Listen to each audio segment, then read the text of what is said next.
this video, I'm responding to a subscriber's comment who was saying that he was following the advice that with narcissists and flying monkeys, when they're abusive, that not to react, so to not to give them any energy, which is sometimes referred to as a grey rock technique.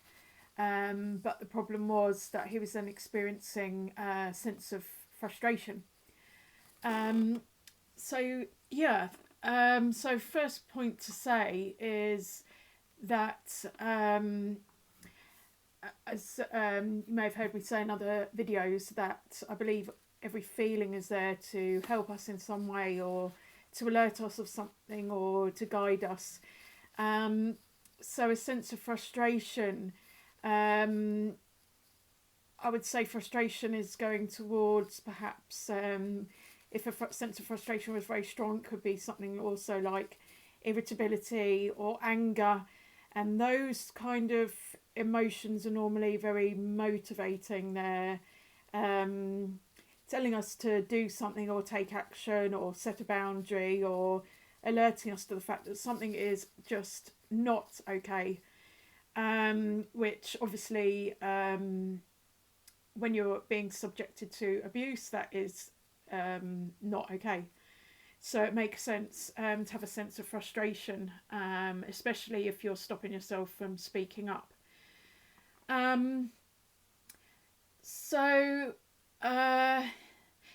This subscriber had identified the fact that this was abuse. So what I've found is, often with these situations, I have done a certain amount of speaking up, but then come to the realization that it leads to no good.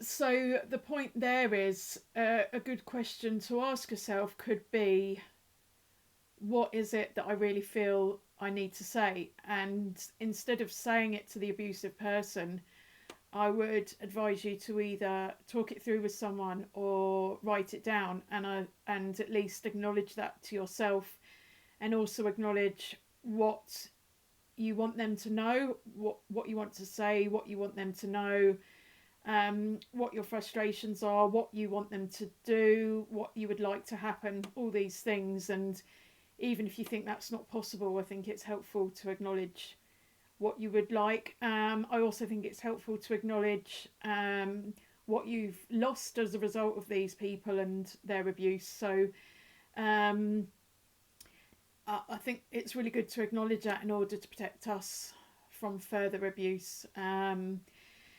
Because often the anger also comes up as a protective mechanism, or even frustration, to kind of make sure we know this is definitely not okay.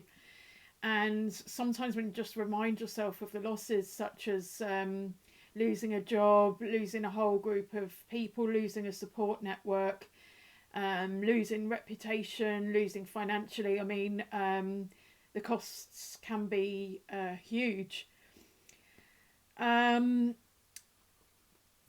So I think it can be really difficult if you're not speaking up and you're not reacting, and there's a sense of uncertainty.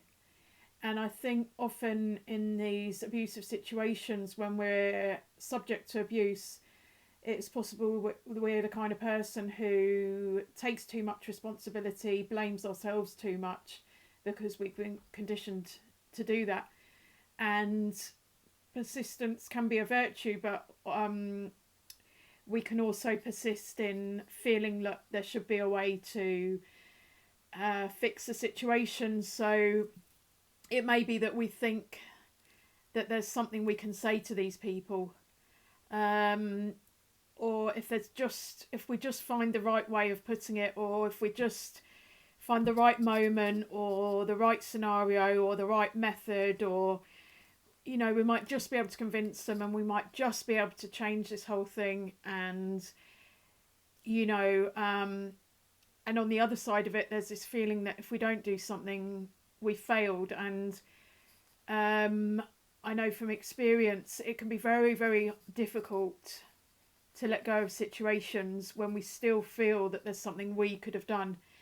And that does seem to come from this sense of responsibility that, you've maybe been conditioned into this since childhood, or it's very, very, very likely. So I think it's really helpful to just be aware of that and to ask yourself, is the other party making as much effort as you are? And yeah, so I've found in situations when it's really difficult to let go is because I haven't spoken up, and also I feel that there's something I could have done. But what I found has helped with that is to speak it through with someone and to realise, yes, if I was being truly authentic, I would have told them exactly what I think, I would have just spoken my truth, and also acknowledge that this was not possible in this situation, or it would lead to no good, or it would harm me. And actually, the most sensible thing to do in this situation, after considered thought, is to keep quiet. So what I'm saying is, it's not just doing grey rock and not reacting. It's doing that after a whole process of working out what options are available and what you possibly could have done, and coming to realization that you've already done more than enough, most likely, and just realizing point blank their behavior is not okay. No ifs, no buts, no maybes, no gaslighting ourselves, no making excuses, no minimizing abuse, and doing what we can to get away. I don't know about your situation, if you are able to get away, or you said you're still subject to this abuse. So please let me know if there are any other comments. But yeah, I'll just end by saying that something which stuck with me was something I read, that when a relationship is over, because there's no more talking, there's nothing more to discuss, there's no fighting, no arguing, there's just nothing left to say. And yeah, so when there is something, you do feel like there is something to say, then there's something not necessarily to say, but something to still work through. So I hope that was helpful in some way, and if you have any comments, please write those below, and if you have any suggestions for future videos, please write that below. And if you found the video helpful and you think someone else might find it useful, please share the video with them, and I will speak to you soon.